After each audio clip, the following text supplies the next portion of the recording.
Les imamiyya, quand ils veulent prouver, quand ils veulent justifier la question du imama de Ali, après la mort du prophète Mohammed sallallahu alayhi wa sallam, qu'est-ce qu'ils font? Ils citent deux grandes preuves. Le plus souvent, ils citent deux grandes preuves. Et il est très difficile de voir un chiite ou un rafidi parler de la question du imama sans citer ces deux preuves-là. Il est très difficile. Tu ne trouveras presque pas un chiite discuter sur la question du imama sans citer ces deux preuves-là. Sauf si vraiment c'est un jahil, il ne connaît pas le madhab. Hein? Mais lorsqu'un chiite débat la question du imama, il va forcément citer ces deux preuves-là. Parce qu'en fait, c'est les deux plus grandes preuves chez eux, Jade, sur la question du imama. Quand ils veulent discuter avec les gens de la sunna. Alors, intabihu huna. La première preuve, c'est le hadith d'Al-Ghadir. La deuxième preuve, c'est le hadith qu'on appelle Raziyatul Khamis. Alors, ça ce sont les deux plus grandes preuves que les chiites citent sur la question du imama. Le hadith d'Al-Ghadir et celui de Raziyatul Khamis. Alors, intabihu. C'est quoi le hadith d'Al-Ghadir? On dit que le prophète Mohammed sallallahu alayhi wa sallam a envoyé Ali ibn Abi Talib radiallahu anhu au Yémen pour partager le butin. Parce que Khalid ibn Walid a gagné la guerre. Donc il y a eu le butin.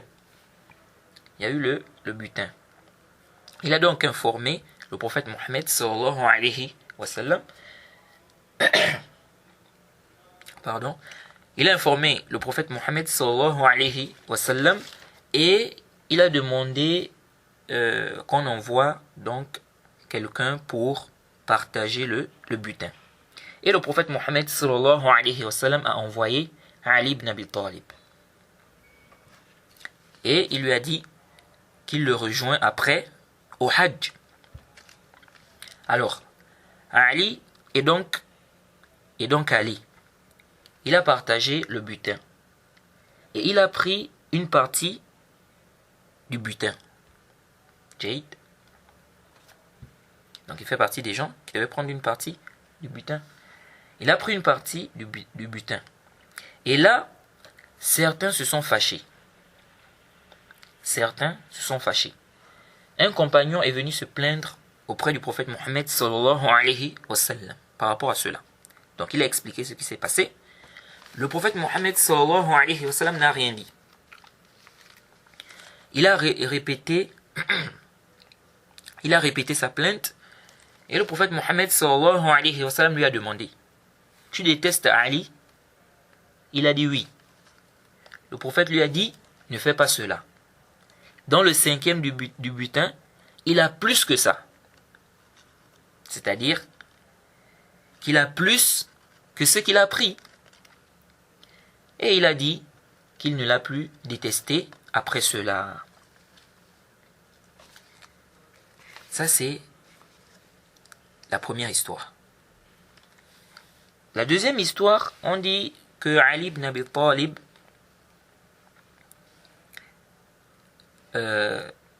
donc, cette première histoire est authentique. Ensuite, la deuxième histoire, on dit que Ali ibn Abi Talib a interdit, n'est-ce pas, aux gens de monter sur les chameaux de Sadaqa. la sadaqa. Et donc il y a des gens qui ont vu en lui une dureté par rapport à cela. Et donc il y a eu des plaintes. Des gens sont venus se plaindre auprès du prophète Mohammed sallallahu alayhi wa sallam. Alors, qu'est-ce qui s'est passé? Donc, après le Hajj,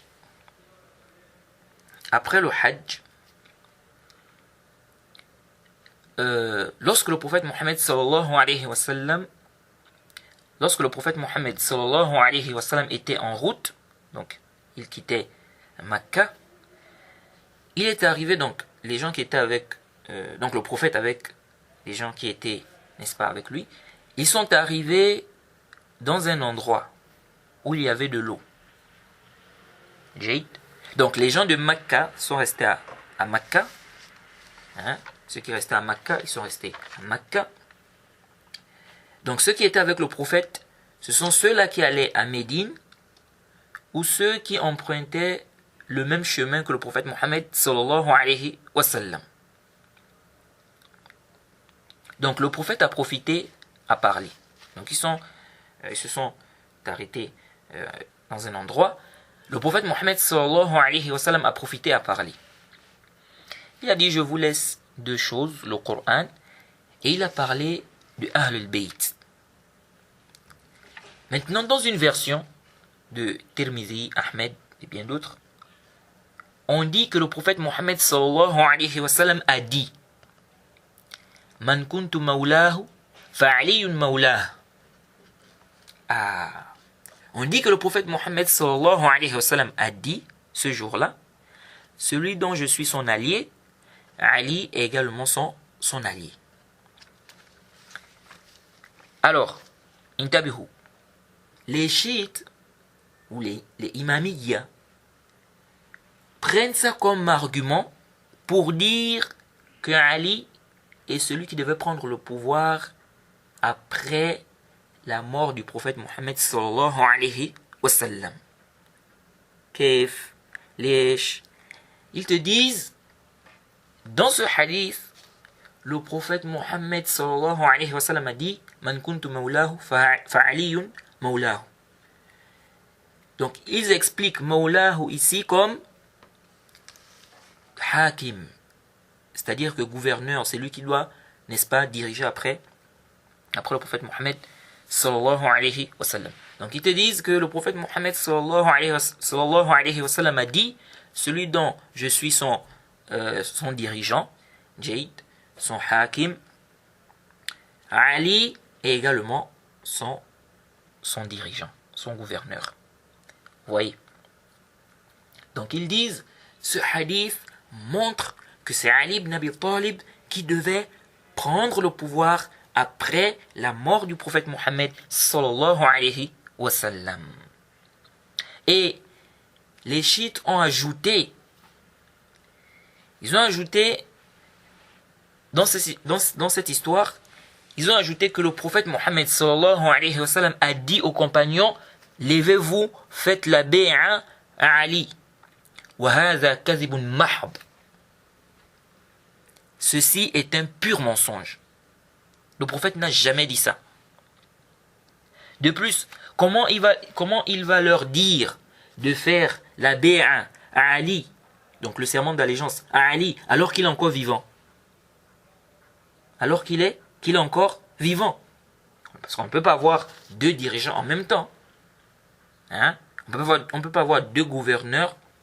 On ne peut pas avoir deux gouverneurs en même temps, au même endroit. C'est-à-dire, on va par exemple dire que le prophète Mohammed sallallahu alayhi wa sallam est le gouverneur de tous les musulmans et Ali ibn Abi Talib est en même temps le gouverneur de tous les musulmans. Non, ça ne peut pas être. C'est pas possible. Et on a un hadith où le prophète Mohammed sallallahu alayhi wa sallam dit, si on fait la bay'a à deux khalifas, il y a un qui doit être tué. Je crois qu'on avait parlé de ce hadith dans le chapitre du djihad, si je ne m'abuse. De plus, si c'était vrai, pourquoi n'a-t-il pas dit cela au Hajj? Il y avait plus de compagnons. Donc, afin que tout le monde sache. pourquoi a-t-il attendu ce moment pour dire non, faites la bi'a à Ali? Ça, c'est un mensonge. Hein? Ça, c'est quoi? C'est un mensonge. Jade. Et il monte encore. Donc, certains parmi eux montent, ils disent qu'Allah a fait descendre à ce moment-là le verset: ô prophète, transmets ce qui t'a été descendu de la part de ton Seigneur sur Ali. Si tu ne le fais pas, tu n'auras pas transmis son message. Ça, c'est un mensonge.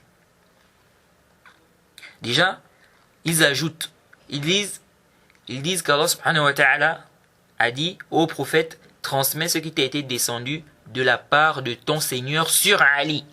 Si tu ne le fais pas, tu n'auras pas transmis son message. Sur Ali, ça c'est faux. C'est faux. Hein? Et si vous prenez maintenant le Coran, vous ouvrez, vous n'allez pas voir cela. Hein? Oui, c'est ce qui montre encore que parmi, n'est-ce pas, les chiites, il y en a qui confirment bel et bien que le Coran était falsifié. Parce qu'on ne voit pas où est-ce que c'est mentionné sur Ali. Vous ajoutez ça. Vous voyez, ça veut dire quoi? Donc c'est clair. Donc vous êtes en train de dire qu'il manque, n'est-ce pas, ce terme-là dans le verset. Vous voyez. Donc ça, c'est un mensonge. C'est un mensonge. Allah subhanahu wa ta'ala dit: ô prophète, transmets ce qui t'a été descendu de la part de ton Seigneur. Maintenant, eux, ils ajoutent sur Ali. C'est faux, il n'a pas dit ça. Donc ça, c'est un mensonge. Ils disent que le verset là est descendu ce jour-là. Ça, c'est faux. Et ils ajoutent, ils disent: Allah subhanahu wa ta'ala a fait descendre aussitôt: aujourd'hui j'ai parachevé pour vous votre religion, jusqu'à la fin du verset. Ça aussi c'est faux. Allah n'a pas fait descendre ce verset-là, n'est-ce pas, ce jour-là. Kullu hadha kadhib. Ça c'est du mensonge. Allah n'a pas fait descendre ce verset-là ce jour-là. C'est pourquoi certains chiites, pas tous, certains ont une fête. Ils ont une fête. Hein, ils font souvent une fête qui est la fête en fait de ce jour-là, Al-Ghadir. C'est-à-dire, ils fêtent le jour où les compagnons ont fait la Bay'a à Ali ibn Abi Talib, sous l'ordre du prophète Mohammed sallallahu alayhi wa sallam. Donc, ils disent que ce jour-là, le prophète a demandé, n'est-ce pas, aux compagnons de faire la Bay'a, donc le serment d'allégeance à Ali, et donc ils font la fête par rapport à ce jour-là. Donc ils font la fête. Donc ils fêtent le jour où les compagnons ont fait la Bay'a à Ali sous l'ordre du prophète Mohammed sallallahu alayhi wa sallam. Des vrais égarés, ces gens-là. Des vrais égarés. Alors, le hadith en question. Donc le hadith où on dit que le prophète Mohammed sallallahu alayhi wa sallam a dit: Man kuntu mawlahu fa aliyun mawlah. Ce hadith ne prouve pas la question du imama de Ali après la mort du prophète Mohammed sallallahu alayhi wa sallam. Ça ne prouve pas cela, ni de près ni de loin. Ça ne prouve pas que c'est Ali qui devait prendre le pouvoir après le prophète Mohammed sallallahu alayhi wa sallam. Parce qu'ici, il dit: celui dont je suis son allié, Ali est également son allié. Où est la question du imam ici? Donc ce n'est pas comme vous expliquez en disant que ici c'est celui dont je suis son gouverneur ou son dirigeant, Ali ibn Abi Talib, n'est-ce pas, et également son gouverneur, son dirigeant. Non. Intabihu. Avant ça même, les savants ont divergé sur cette partie-là. Est-ce que c'est authentique? Man kuntu mawlahu fa aliyun mawlah. Est-ce que cette partie-là est authentique? Certains savants ont rendu cette partie-là faible. Parmi eux, l'imam al-Bukhari, l'imam Abu Hatim, l'imam Abu Daoud et l'imam al-Qurtubi a mentionné la divergence des savants sur l'authenticité de ce hadith. Jay. Et ces égarés des chiites là disent Ibn Taymiyyah est le seul qui a critiqué ce hadith. Il est le seul qui a parlé sur ce hadith. Ça montre qu'il n'aimait pas les Ahl Bayt. Chouf al-Kadhib. Regarde le mensonge. Al-Qurtubi est avant Ibn Taymiyyah ou bien il est après Ibn Taymiyyah. L'imam al-Bukhari, il est avant Ibn Taymiyyah ou après? C'est-à-dire, il était avant Ibn Taymiyyah ou bien il est venu après Ibn Taymiyyah. L'imam Abu Hatim, il était avant Ibn Taymiyyah ou bien il est venu après Ibn Taymiyyah. L'imam al-Bukhari était avant Ibn Taymiyyah. Abu Hatim était avant Ibn Taymiyyah. Donc comment vous pouvez dire non, la seule personne qui a parlé concernant ce hadith c'est Ibn Taymiyyah, il a critiqué ce hadith, etc. Et Shaz. Alors, que le hadith soit authentique ou pas, ça ne prouve pas ce que vous prétendez. Ça ne prouve pas ce que vous prétendez. Car, qu'est-ce que ça veut dire Maulahu? Ici vous dites Hakim, dirigeant. On dit ça ne tient pas. Car si c'est ça le sens, ça annule la imama de tout le reste. Donc des 11 autres imams. Car il a dit Fa'aliyun Maulahu. Donc il est son dirigeant jusqu'à aujourd'hui. Or comment il va être? Comment Ali ibn Abi Talib radiyallahu anhu va être comment Ali ibn Abi Talib va être le dirigeant ou bien le gouverneur des musulmans jusqu'à aujourd'hui alors qu'il est déjà mort? Vous voyez? Et certains, pour essayer de sortir de cet ishkal, qu'est-ce qu'ils disent? Ils disent non, en fait, il est dirigeant, il est hakim, c'est par rapport à ce qu'il a laissé comme parole, etc. Nous disons, donc s'il est toujours hakim, donc les autres imams n'ont pas leur place là. Parce que comment ils vont prendre sa place de hakim alors qu'il est toujours hakim jusqu'à aujourd'hui? Et puis le texte ne fait pas allusion à ce genre de gouvernance. Ça ne parle même pas de la gouvernance. Donc soit vous dites que ce n'est pas le sens qui est voulu, soit vous dites que le sens ici c'est qu'il est gouverneur, dirigeant au temps du prophète Mohammed sallallahu alayhi wa sallam. Et ça aussi, ce n'est pas possible. On ne peut pas avoir deux dirigeants, deux gouverneurs en même temps. Donc on va dire le prophète est le gouverneur de tous les musulmans, et Ali ibn Abi Talib également est le gouverneur de tous les musulmans en même temps. C'est pas possible. Jaïd. Et ça, je pense qu'aucun chiite ne devrait contredire cela. Et si vous dites non, ici ça veut dire gouverneur, dirigeant après la mort du prophète Mohammed sallallahu alayhi wa sallam. Après la mort du prophète Mohammed sallallahu alayhi wa sallam.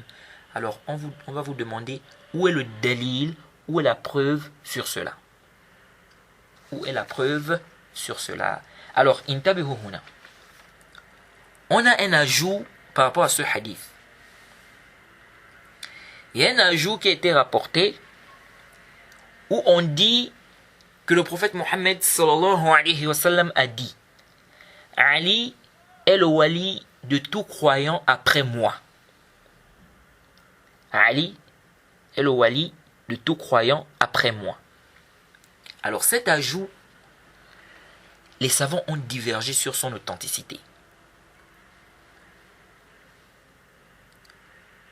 Les savants ont divergé sur son authenticité. Certains savants ont dit que c'est faible. Certains ont même dit que c'est inventé. D'autres ont authentifié cet ajout. D'autres, parmi les savants de la Sunna, ont authentifier cet ajout. Alors, intabihu. Parce que c'est quoi l'aspect argumentatif ici? Les chiites prennent ça comme preuve pour prouver que c'est Ali ibn Abi Talib qui devait prendre le pouvoir après la mort du prophète Mohammed sallallahu alayhi wa sallam. Car ici, ils disent que le prophète Mohammed sallallahu alayhi wa sallam a dit Ali est le wali de tout croyant après moi. Donc Ali est le wali ici, c'est-à-dire que c'est lui qui est le gouverneur, le dirigeant, après moi. Donc ils comprennent ici, après moi, c'est-à-dire après ma mort. Alors, intabihu huna. Cet ajout-là, c'est venu d'abord ça a été rapporté, c'est venu par deux voies. Dans une voie, on a un rapporteur qu'on appelle Ja'far ibn Suleyman. Et ce rapporteur-là est un chiite. C'est un chiite. Et dans l'autre version, dans l'autre tariq, dans l'autre voie, on a un rapporteur qu'on appelle Ajlahu al-Kindi. Lui aussi, c'est un chiite. Donc on a deux chiites par rapport à cet ajout-là. À cause de ça, certains savants ont rendu cet ajout-là faible. Ils ont dit que c'est faible. Parce que c'est rapporté par deux chiites. Les deux rapporteurs qui sont, n'est-ce pas, chiites. Certains ont même dit qu'ils se sont isolés avec cet ajout. Donc ils ont rendu ça faible. Parce que comment se fait-il que le hadith est rapporté par plusieurs rapporteurs, mais cet ajout-là vient dans des voies où on a deux chiites. Deux chiites. Donc là, il y a un problème, deux rapporteurs qui sont, n'est-ce pas, chiites. Donc il y a un problème. Oui. Il y a un problème. Et les chiites prennent ça comme argument. Ils prennent ça comme argument pour prouver que c'est Ali ibn Abi Talib, radiallahu anhu, qui devait prendre le pouvoir après la mort du prophète Mohammed, sallallahu alayhi wa sallam. Jaid. Sauf qu'on a une autre riwaya, où il y a cet ajout, donc disant que Ali est le wali de tout croyant après moi. On a une autre riwaya où il y a cet ajout, mais dans cette riwaya-là, on n'a plus ces deux rapporteurs chiites. C'est pourquoi certains savants ont authentifié cet ajout. Jaid. Mais cette riwaya-là, tahtaj la bahth. Ça nécessite une recherche approfondie par rapport à son authenticité.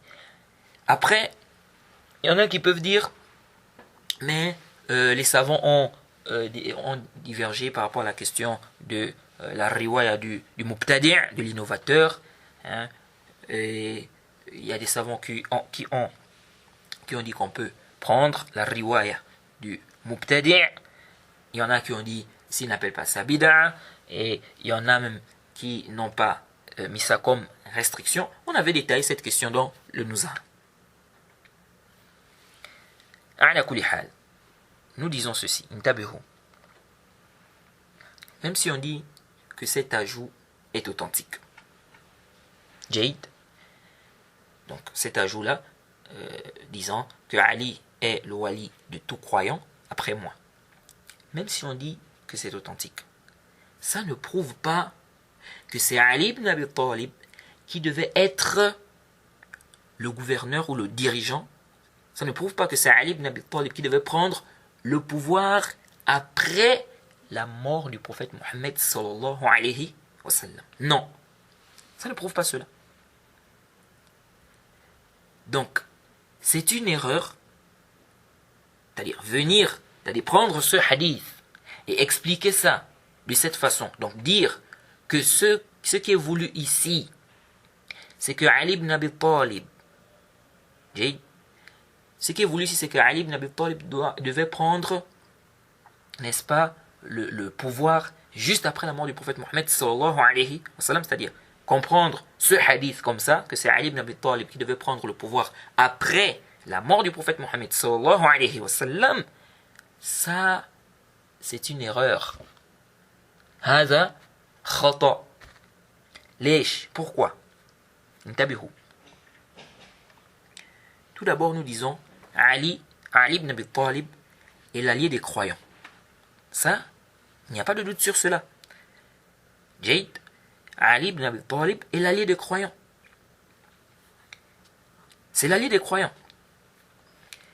Ici, là, lorsqu'on dit Ali est le wali de tout croyant, après moi, où est-ce que vous aviez vu dans ce texte, vous avez vu où qu'il a été dit après ma mort? Il n'a pas dit après ma mort. Il n'a pas dit Ali est le wali de tout croyant après ma mort. Non. C'est venu là-bas, donc si on dit que c'est authentique, qu'il a dit après moi. Après moi. Or, nous disons, Naam, Ali ibn Abi Talib, Ali ibn Abi Talib, radiallahu anhu, est l'allié des croyants après le prophète. Il n'y a pas d'ishkal. Donc le prophète Mohammed sallallahu alayhi wa sallam est l'allié des croyants. Ali ibn Abi Talib est l'allié également des croyants après le prophète. Où est l'ishkal? Donc, Ali ibn Abi Talib est l'allié des croyants. Le prophète Mohammed sallallahu alayhi wa sallam est l'allié des croyants. Mais le prophète Mohammed sallallahu alayhi wa sallam est l'allié des croyants. Ali ibn Abi Talib est l'allié des croyants après le prophète Mohammed sallallahu alayhi wa sallam. Où est l'ishkal? Et l'allié ici, c'est connu. C'est pourquoi, quand on dit Mawlah, parce que dans l'autre hadith, qu'est-ce qu'il a dit? Il a dit Man kuntu mawlahu fa'aliyun mawlah. Celui dont je suis son allié, Ali est son allié. Donc le prophète est l'allié des croyants. Ali est également l'allié des croyants. Après le prophète Mohammed sallallahu alayhi wa sallam. Donc c'est d'abord le prophète Mohammed sallallahu alayhi wa sallam. Ensuite Ali est également l'allié des croyants. Donc il n'y a pas d'ishkal. C'est pourquoi des savants ont expliqué. Ils ont dit quand on parle ici, quand on dit qu'il est le wali de tout croyant, ici c'est-à-dire il est l'allié de tout croyant. Il est l'allié de tout croyant. Donc quand on parle même quand on dit Mawlahu, c'est quoi? Qu'est-ce qui est voulu là-bas? Hein? C'est la mahabba, la nusra, hein? L'amour, le soutien, etc. Vous voyez? C'est pourquoi comprendre ici, c'est-à-dire comprendre de ce texte que Wali ici, quand il dit que Ali ibn Abi Talib est le wali de tout croyant après moi, comprendre ici que ça veut dire qu'il est le gouverneur des musulmans après la mort du prophète Mohammed sallallahu alayhi wa sallam, c'est une erreur. Surtout qu'on a plein de qara'in qui montrent qu'on ne peut pas comprendre ça comme ça. Parce que après la mort du prophète Mohammed sallallahu alayhi wa sallam, ce n'est pas Ali ibn Abi Talib qui a pris le pouvoir. C'est pas lui qui est devenu gouverneur. Et Ali ibn Abi Talib a fait la bi'a à Abu Bakr. Abu Bakr. Et lorsque Omar a pris le pouvoir, Ali ibn Abi Talib n'a pas discuté, il a dit nulle part, on n'a aucun texte authentique où Ali ibn Abi Talib discute même en disant que c'est moi qui devais, n'est-ce pas, diriger après la mort du prophète Mohammed sallallahu alayhi wa sallam, ou même là où il accuse les compagnons en disant que vous avez volé ma place, etc., comme vous voulez, c'est-à-dire comme vous prétendez. On n'a aucun hadith authentique mentionnant cela. Donc, si réellement C'était ça, le sens. Pourquoi Ali ibn Abi Talib, radiallahu anhu, n'a pas expliqué cela? Pourquoi il n'a pas dit non, le prophète avait dit cela? Et pourquoi les compagnons, aucun compagnon n'a eu à dire cela? Que c'est Ali qui devait prendre le pouvoir. Pourquoi? On n'a aucun hadith authentique justifiant cela.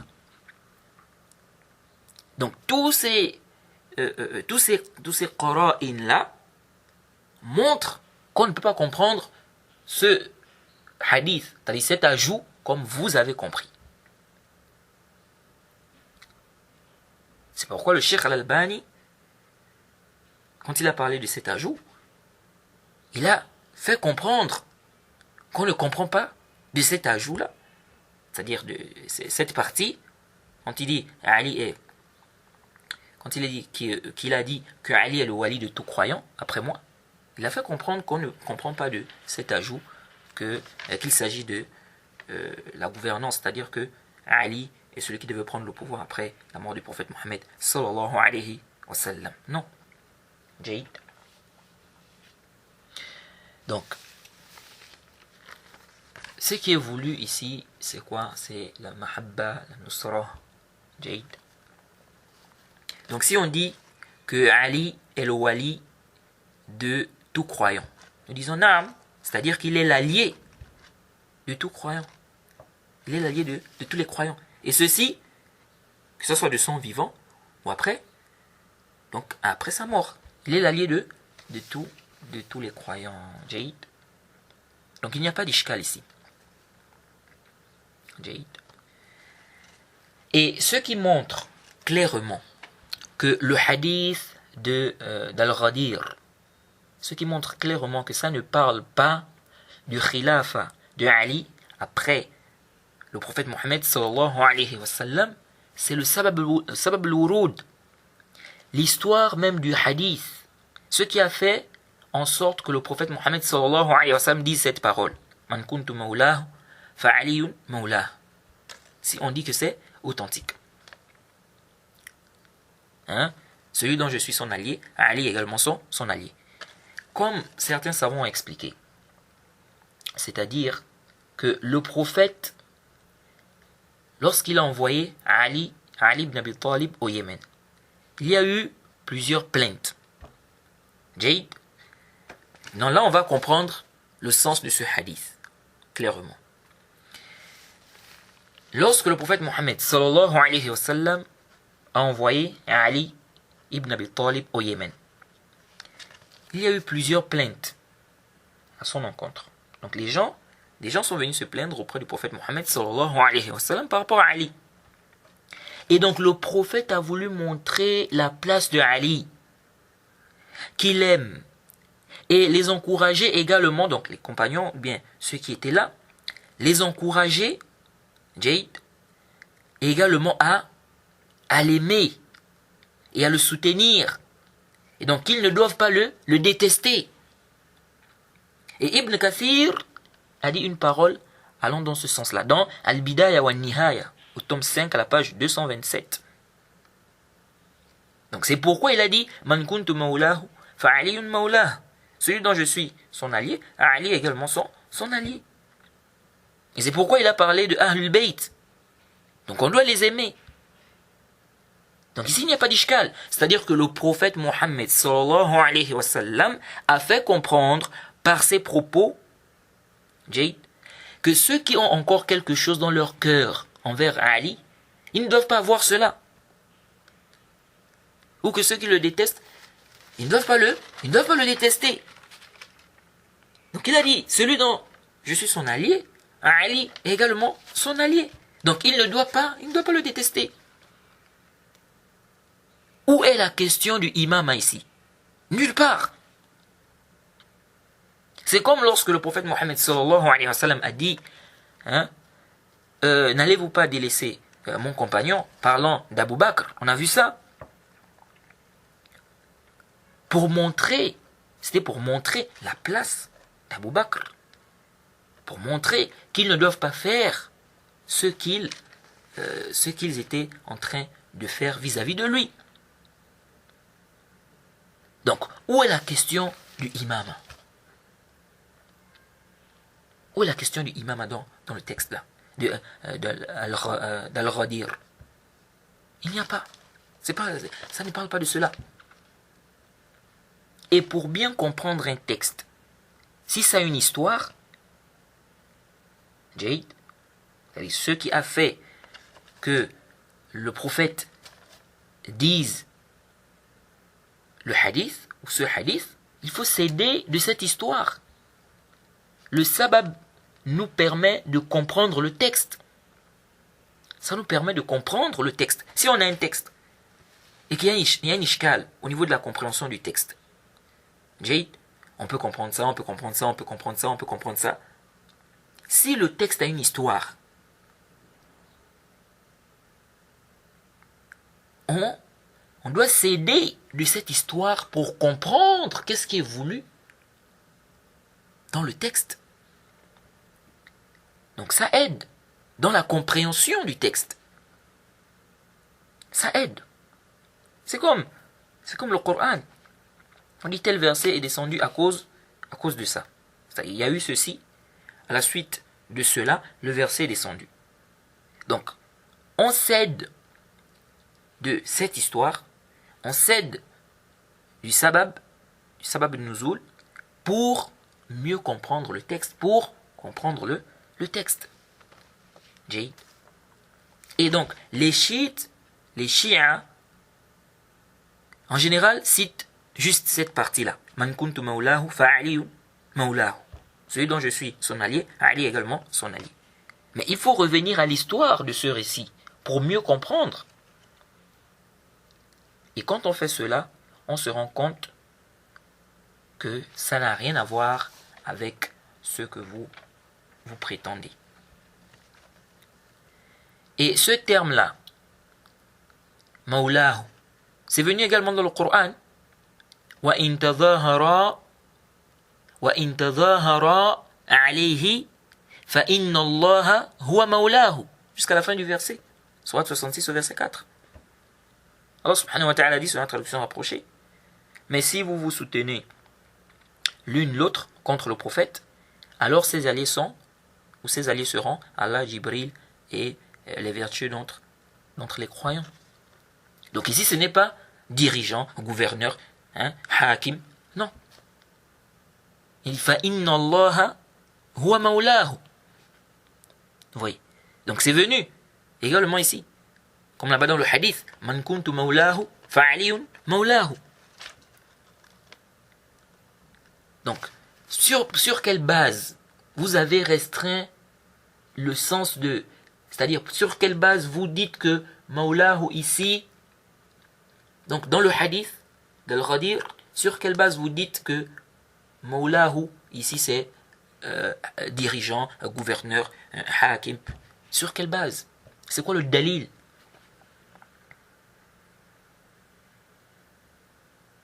Alors que on a plein de qara'in, plein d'indices qui nous montrent qu'on ne peut pas comprendre ce hadith-là. Donc, man kuntu maulahu fa'aliyun maulah, on ne peut pas comprendre ce hadith comme vous avez compris. De plus, comment le sens ici va être le khilafa de Ali après la mort du prophète Mohammed sallallahu alayhi wa sallam, alors qu'Abu Bakr a désigné Omar comme successeur et les compagnons ont accepté cela, y compris Ali. Donc vous allez dire quoi? Que Ali a contredit l'ordre du prophète, étant donné que c'est lui qui a été désigné par le prophète selon vous, pour être, n'est-ce pas, le dirigeant après lui, donc après le prophète Mohammed sallallahu alayhi wa sallam. Donc vous allez dire quoi? Que Ali a contredit l'ordre du prophète, et Ali a fait la bi'a à Abu Bakr. Et quand Omar a pris le pouvoir, il n'a pas contredit cela.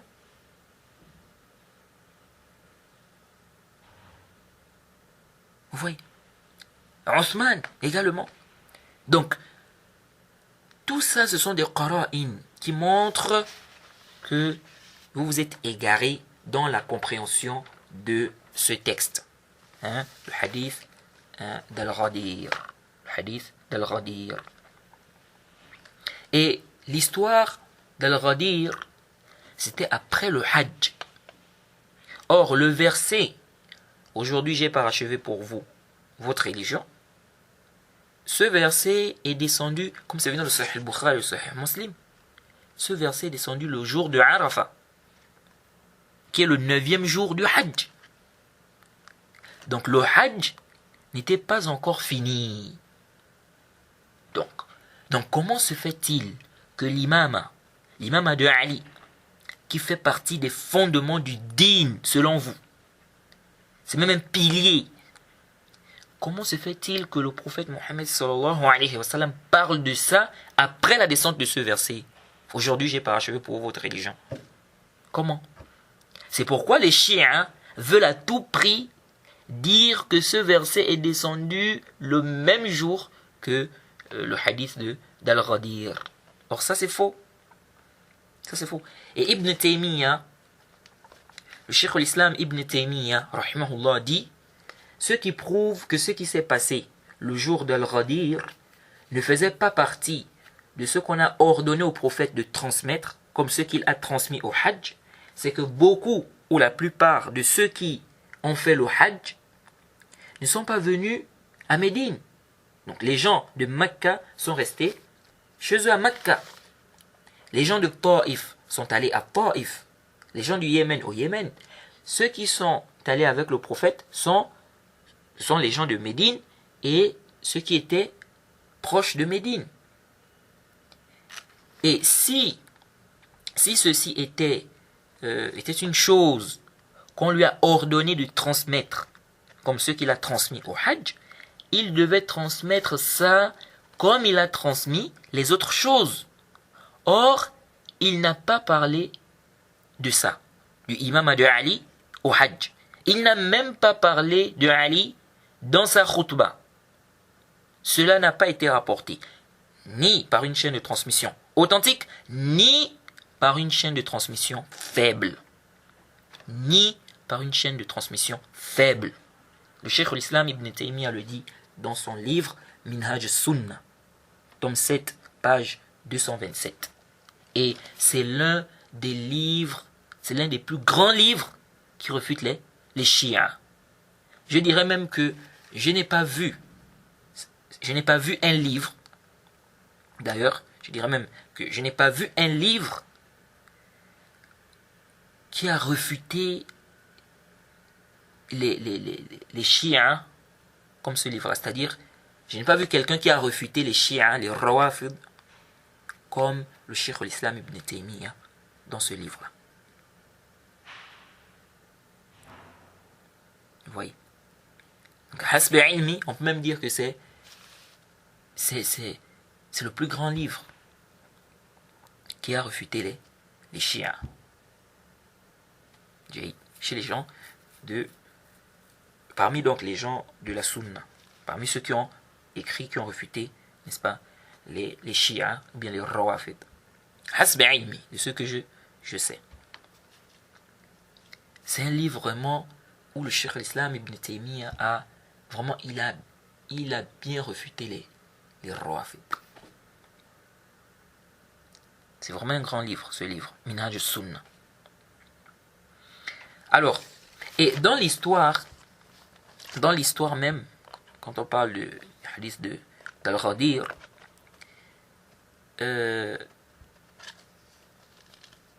dans l'histoire, il n'a pas ordonné, donc le prophète Mohammed sallallahu alayhi wa sallam, il n'a pas ordonné de suivre les Ahl Bayt. Il a dit: je vous rappelle par rapport aux Ahl Bayti. Et donc ceci, afin que vous leur donniez leurs droits. Donc ne soyez pas injuste envers eux. C'est comme ça que le Cheikh l'Islam Ibn Taymiyyah a expliqué par rapport à la mention du Ahl al-Bayt dans le texte. Il explique cela dans Minhaj al-Sunnah, tome 7, page 318. Jaid. Alors, il n'y a donc aucun dalil dans ce récit d'Al-Ghadir. Il n'y a aucun dalil qui montre que c'est Ali qui devait prendre le pouvoir après la mort du prophète Mohammed sallallahu alayhi wa sallam.